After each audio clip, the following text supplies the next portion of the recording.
Driving through the farmlands of southwestern Indiana, you might miss it if you aren't paying attention. The destination is on your left.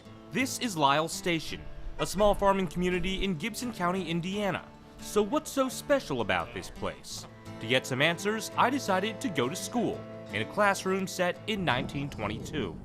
You would have saw students walking to school, 2.5 miles to school. This is Stanley Madison, the president and founder of the LYLES Station Historic Preservation Corporation.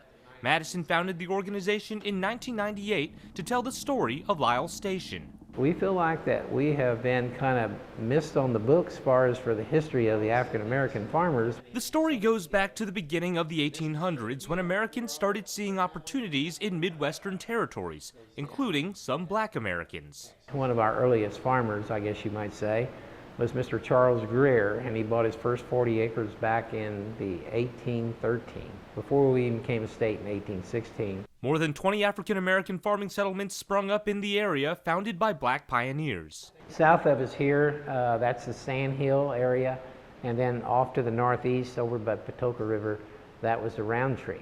And then there's LYLES Station, one of the central settlements where food was produced, collected, and distributed around the country. But this wasn't just a checkpoint for agriculture.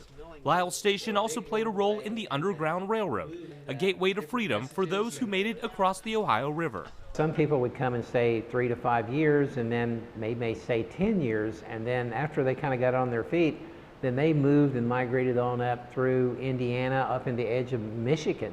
LYLES Station is also where Stanley's great-grandparents, the Madisons, chose to settle. This is Jasper and Lydia. We were one of the early families that came to this location. Stanley was born and raised at LYLES Station, his love of farming passed down to him by his grandfather. When I was in the 7th grade, he handed me a little 45-pound female pig. But over the years, many of these settlements started disappearing. LYLES Station is the only remaining African-American farming settlement in Indiana. They saw opportunities inside the big cities that they could get factory jobs, and then there could be an opportunity for owning their own businesses. Stanley continues to farm, but he's also become a teacher, turning the former school building into a museum, welcoming families and children to a forgotten frontier, tamed by his forefathers. How can we survive, and how could we be committed for our families to grow and hand it down to the next generation? That grit and determination is the story of LYLES Station, a lesson of black strength and perseverance. In LYLES Station, Dennis Ting. We want to be recognized for being proud of who we are and where we came from. WHAS 11 News.